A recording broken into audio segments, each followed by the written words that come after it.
Karthi Revathi serial இப்போ ராட்டகஸ்மான அதிரடியான episode வந்திருக்குனே சொல்லலாம். மிஸ் பண்ணாமல் ஃபுல்லோடையும் கேளுங்க. பார்க்குறதுலாம் லைக் பண்ணிட்டு பார்த்தீங்கன்னா கொஞ்சம் பேச வந்து முடிட்டா இருக்கும். நம்ம கார்த்தி மட்டும் யோசிச்சிட்டே இருக்காங்க. ஏன்பா இது எல்லாத்துக்கும் காரணம் வந்து மகேஷ் தான் சொல்லி மயில்வாகனம் வந்து பேசுகிறாங்க. அப்படியெல்லாம் நம்ம எடுத்தோம் கவுத்தோன்னு முடிவெடுக்க முடியாது. என்னப்பா சொல்கிற? கையில் தான் ஆதாரம் இருக்கே. நம்ம இப்பயே வந்து சாமுண்டீஸ்வரி கிட்ட எல்லா விஷயத்தையும் சொல்லி ரேவதி வாழ்க்கையை வந்து காப்பாற்றுவோம்ப்பா, அது நம்மளோட கடமையாச்சே அப்படின்னு சொல்லும்போது, நீங்கள் சொல்கிறது எல்லாம் வாஸ்தவம் தான். ஆனால் அதுக்குன்னு நம்ம எந்த நேரத்துலையும் என்ன வேணான்னு செய்யலான்னு யோசிக்கக்கூடாது. இதுக்கு மகேஷ் வந்து காரணம் இல்லாமல் அவன் ஒரு வேளை நல்லவனாக இருந்தா நம்ம என்ன பண்ணுறது, நல்லா யோசிச்சு பாருங்க அப்படின்னு சொன்னோன்னு வந்து, என்னப்பா நீ இப்படி பேசுகிற, ஆனால் என் உள் மனசு சொல்லுதுப்பா, கண்டிப்பாக இவன் தான் காரணமாக இருப்பான், அதுக்கு ஏதாவது ஒரு ஐடியா பண்ணி கண்டுபிடிக்கணும்ப்பா, ரேவதியை அந்த வீட்டுக்கு மருமகளாலாம் ஆக்கக்கூடாதுங்கிற மாதிரி பேசிகிட்டு இருக்காங்க. மயில் வாங்கினோம் அந்த இடத்துல சரிங்கிற மாதிரி கார்த்தியும் வந்து ப்ரில்லியண்ட்டாக வந்து யோசிச்சுட்டு இருக்காங்க அந்த இடத்துல என்ன அடுத்தது பண்ணலான்னு. ஒரு பக்கம் ரேவதி வந்து அந்த ஆசிரமத்தில் வந்து தீபாவுக்கு வந்து சாப்பாடு வந்து ஊட்டி விட்டுக்கிட்டே இருக்காங்க. தீபா வந்து சாப்பிட்டு முடிச்சோன்னே வந்து தூங்குறாங்க. அப்போன்னு பார்த்து மதர்கிட்ட வந்து பேசுகிறாங்க. ரேவதி இன்னமும் எத்தனை நாளைக்கு தான் உங்கள் பொண்ணை நீங்கள் இங்கேயே வந்து விட்டுட்டு போவீங்க, கூட்டிகிட்டு போகலாமே அப்படின்னு சொல்லும்போது, வாஸ்தவம் தான், என்னோடய பிரச்சனை சூழ்நிலை எல்லாமே உங்களுக்கு தெரியும். இப்போன்னு பார்த்து நான் கூட்டிகிட்டு போனால் சரி வராது, அதுக்கு தான் எனக்கு கல்யாண ஏற்பாடு பண்ணியிருக்கேன். மகேஷுங்கிற ஒருத்தரை தான் நான் வந்து கரம் பிடிக்க போகிறேன். மகேஷ் வந்து கண்டிப்பாக ஒத்துப்பாப்பில். எனக்கும் அவருக்கும் ஒரு வாரத்தில் கல்யாணம் நடந்துருச்சுன்னா நான் வீட்டுக்கு போகும்போது இங்கே வந்து நான் தீபாவை வந்து கூட்டிகிட்டு போகிறேன். தீபாவை என்னால் சமாளிக்கவே முடியல, பார்க்குறது கஷ்டமாக இருக்குது. ஆமாம், மகேஷ் வந்து ஒத்துக்கிட்டாருன்னா கண்டிப்பாக வந்து கூட்டிகிட்டு போயிடுவேன். மகேஷ் ஒரு வேளை ஒத்துக்கலைன்னா இல்லை, அவர் நான் சொன்னால் எது வேணான்னு கேட்பாப்புல. அப்படி இருக்கும்போது கண்டிப்பாக தீபாவை நான் கூட்டிகிட்டு போயிடுவேங்கிற மாதிரி அந்த இடத்துல சொல்கிறாங்க. உங்கள் நம்பிக்கையை வந்து நிச்சயம் நடக்கணும். ஆமாம், நான் தீபாவை வந்து கூட்டிகிட்டு போனால் மட்டும்தான் அவளுக்கும் நல்ல எதிர்காலம் வந்து கிடைக்குங்கிற மாதிரி சொல்லிகிட்டு இருக்காங்க. அந்த இடத்துல நம்ம ரேவதி, எனக்கு இப்போ ஒரு யோசனை வந்துருச்சு அப்படின்னு சொல்லி கார்த்தி வந்து மயில் வாகனத்துக்கிட்ட வந்து சொல்கிறாங்க. அதுக்கு புது ஃபோன் நம்பர் இருந்தால் நல்லா இருக்கணும்ண்ணே. என்கிட்ட இருக்குப்பா, எதுக்காக வச்சுருக்கீங்க அப்படின்னு சொல்லி கேட்குறாங்க. நம்ம கார்த்தி, அதெல்லாம் எதுக்குப்பா உனக்குன்னொன்னே கார்த்தி ஒரு மாதிரியாக பார்க்குறாங்க. சரிப்பா விடுப்பா, டாப்பிக்கை வந்து சேஞ்ச் பண்ணுவோமா அப்படின்னு சொல்லிட்டு அந்த இடத்துல வந்து அந்த ஃபோன் மூலியமாக வந்து மாயாவுக்கு வந்து ஃபோன் பண்ணுறாங்க. மாயாவும் கால் அட்டன் பண்ணுறாங்க. நீங்கள் யார் என்ன ஏதுங்கிற மாதிரி கேட்குறாங்க நம்ம மாயா.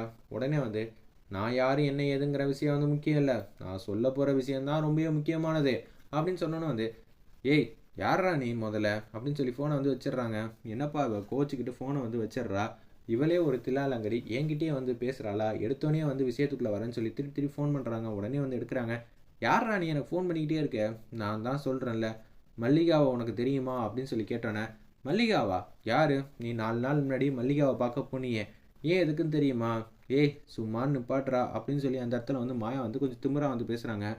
என்ன இவ திமிரா பேசிக்கிட்டு இருக்கா, சரி பேசுங்க பேசுங்கன்னு கார்த்தி வந்து சொல்லிகிட்டு இருக்காங்க.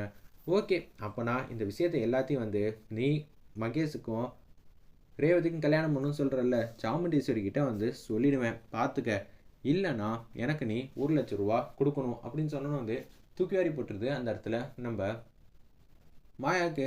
என்னங்க சொல்கிறீங்க, என்கிட்டலாம் அவ்வளோ பணம்லாம் இல்லை. அப்போ நான் கண்டிப்பாக வந்து நான் சாமுண்டீஸ்வரி கிட்ட சொல்லிக்கிட்டு உங்கள் பொண்ணு வாழ்க்கையே காப்பாற்றிருக்கேன், எனக்கு ஒரு 5 ரூபா தரமாட்டிங்களான்னு நான் கேட்பேன். அப்புறம் அவங்க கொடுத்துருவாங்க. நீ கொடுத்தனா நான் அங்கே போய் கேட்க மாட்டேன், நீ கொடுக்கலனா கண்டிப்பாக நான் அங்கே போய் கேட்க தான் செய்வேன், அதை யாராலையும் மாற்ற முடியாது அப்படின்னு சொன்னோன்னு வந்து என்ன சொல்லணும் ஏது சொல்லணுன்னே தெரியாமல் வந்து நின்றுட்டு இருக்காங்க. சரிங்க நான் வந்து தரேன் உங்களுக்குன்னு சொல்லிட்டு ஃபோனை வந்து வச்சிடுறாங்க. பாத்தியாப்பா அவன் வந்து தரேன்ட்டா, ஆனால் இதுக்கு காரணம் வந்து மகேஷா இல்லையான்னு அவள் சொல்லவே இல்லையே. நிச்சயம் மகேஷோட வந்து பணம் கொடுக்க வந்தா இதுக்கு காரணம் வந்து மகேஷ் தான், நம்ம புரிஞ்சிக்க வேண்டியதான் அப்படின்னு சொல்லி கார்த்தி வந்து யோசிச்சுட்டு இருக்காங்க. சூப்பர் சிலம்பம், நீ இப்படி யோசிக்கிறதுனால கண்டிப்பாக வந்து மாயா வந்து மாட்டிப்பா, அதில் எனக்கு எந்த விதமான சந்தேகமும் இல்லைங்கிற மாதிரி சூப்பராக வந்து பேசிகிட்டு இருக்காங்க. ஒரு பக்கம் நம்ம மகேஷ் வந்து மாயா கட்டிப்பிடிக்கலான்னு வராங்க. தள்ளி போடா அப்படின்னு சொல்லி கேட்குறாங்க. ஏன் என்னாச்சு, இது மாதிரிலாம் நீ கோவப்பட்டதே இல்லையே. ஆமாம் கோவப்பட்டதே இல்லை, ஆனால் நீ எப்படியெல்லாம் வந்து யோசிச்சிருக்கேங்கிற விஷயத்த வந்து என்னால் ஜீர்ணிக்கவே முடியல. ஏன் என்னாச்சு, நான் வந்து நினச்சபடியே நடந்துருச்சு, மல்லிகா சம்மந்தப்பட்ட விஷயம் நம்ம சம்மந்தப்பட்ட விஷயம்லாம் ஒருத்தனுக்கு வந்து தெரியுது, அவன் 1,00,000 ரூபா கேட்குறான், இல்லைன்னா ரேவதி கிட்டே வந்து சொல்லிடுவேன்ட்டான் சாமுண்டீஸ்வரி கிட்டேயும், அதுக்கப்புறம் இந்த கல்யாணமே நடக்கிறதே வந்து கேள்விக்குறியாயிடும், கண்டிப்பாக இந்த கல்யாணம் நடக்காது அப்படின்னு சொன்னோன்னே, என்ன சொல்கிற, அதை வச்சு தானே நம்ம கோடிக்கணக்கில் அவங்க வீட்டிலேருந்து பணத்தை வந்து வாங்கி நம்ம வந்து நல்லபடியாக இருக்கலான்னு பார்த்துருக்கோம். ஆமாண்டா, அப்படி தான் யோசிச்சு வச்சுருக்கோம். ஆனால் என்ன பண்ணுறது, இப்போன்னு பார்த்து இப்படி ஒரு தர்ம சங்கடமான ஒரு விஷயம் வந்து மாட்டிடுச்சு போல இருக்கு அவன்கிட்ட. அவனுக்கு நம்ம 2 பேரும் சேர்ந்து வாழ்கிறோங்கிற விஷயம் அவனுக்கு தெரியுமா தெரியாதா? அதை பற்றி எதுவும் சொல்லலை. இப்போதைக்கு அந்த 1,00,000 ரூபாயை நம்மக்கிட்ட ஏதுமா பணம்? 1000மோ 2000மோ இருக்கும். 1,00,000ங்கிறது மிகப்பெரிய விஷயமாச்சே. எப்படி வந்து ரெடி பண்ண போகிறோன்னு சொல்லி மகேஷ் வந்து கேட்குறாங்க. நமக்கு இருக்கிறது ஒரே ஒரு ஆள் தான், ரேவதி தான். அவளை வச்சு மட்டும்தான் நம்ம பணத்தை கேட்டு கேட்டு வாங்கி வாங்கி செலவு பண்ண முடியும். கல்யாணத்துக்கு அப்புறம் கேட்டுக்கலான்னு பார்த்தேன். இவன் பண்ணுற பிரச்சனையினால கல்யாணமே நடக்காமல் போயிடுச்சுன்னா என்ன பண்ணுறது? அதனால இப்பயே வந்து கேட்டு வாங்கிக்கலாங்கிற மாதிரி தான். ஸோ அவங்க 2 பேரும் பேசிகிட்டு இருக்காங்க. அடுத்த சீன்லேயே வந்து மகேஷும் மாயாவும் வீட்டுக்கு வந்துடுறாங்க. கார்த்தியும் மயில் வாகனமும் பார்க்குறாங்க. பாத்தியாப்பா, இவளை பார்த்தாலே எனக்கு கடுப்பாகுது. இருந்தாலும் ஃபேஸில் வந்து சிரிச்ச முகமாக வச்சுக்கிட்டே அவளை பார்த்து உள்ளுக்குள்ளே வந்து செமையாக வந்து முறைச்சிக்கிட்டு இருக்கேன். ஆமாங்க, என்ன பண்ணுறது? எனக்கு என்ன சொல்கிறேன்னு தெரில. ரேவதி, நான் உங்ககிட்ட தனியாக பேசணுன்னு ரேவதி வந்து வெளில வந்து வராங்க. எனக்கு அர்ஜென்ட்டாக கொஞ்சம் பணம் வந்து தேவைப்படுது. அம்மாட்ட கேட்டு வாங்கி தர முடியுமா? என்கிட்ட இருக்கிறதே நீ மட்டும்தானே. என்கிட்ட கையில் வந்து 2000 தாம்மா இருக்குது அப்படின்னு சொன்னோன்னு வந்து சரிங்கிற மாதிரி சொன்னோன்னே, அம்மா இவங்களுக்கு கொஞ்சம் பணம் வந்து தேவைப்படுதான். உடனே வந்து இவங்க கேட்டாங்கம்மா என்கிட்ட. அதை சபையில் வச்சே கேட்க வேண்டியது தானே. எதுக்கு தனியாக வந்து ரேவதியை வந்து கூட்டிகிட்டு போகிறீங்க? இல்லைங்க, நான் கேட்குறதுக்கும் ரேவதி கேட்குறதுக்கும் நிறைய வித்தியாசம் இருக்குல்ல அப்படின்னு சொல்லும்போது, எப்படி கேட்குறதுன்னு தெரியல. எங்ககிட்ட வந்து பணம் காசே இல்லைங்க, அதனால தாங்க அப்படின்னு சொல்லி கேட்குறாங்க. அந்த இடத்துல மாயா, பாத்தியாப்பா, நம்மக்கிட்ட இருக்கிற காசை வாங்கி நம்மக்கிட்டேயே வந்து கொடுக்குறேங்கிறா. எவ்வளோ கேட்க போகிறான்னு பார்ப்போம்னு சொல்லி கார்த்தியும் மயில் வாங்கணும்னு யோசிக்கும் போது, எனக்கு அவசரமாக வந்து 2 லட்சம் தேவை அப்படின்னு சொன்னோன்னே, 5 லட்சமாகவே நான் தரேன், நீங்கள் வச்சுக்கோங்க. இல்லைங்க, காசு இருக்குங்கிறதுக்காக நீங்கள் கொடுக்கலாங்க.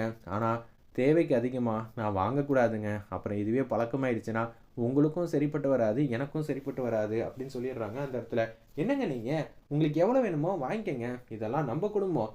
இது மாதிரிலாம் அத்தை வந்து என்கிட்ட பேசினதே இல்லைப்பா. 10,000க்கு மேலே என் கண்ணில் வந்து காட்டினதே இல்லைப்பா. அதுவும் நினச்சிக்கிட்டா எப்பயாவது மாதத்துக்கு 3 மாதத்துக்கு ஒரு வாட்டி கொடுப்பாங்க. அதுவும் என் பொண்டாட்டி வந்து பிடுங்கிடுவா.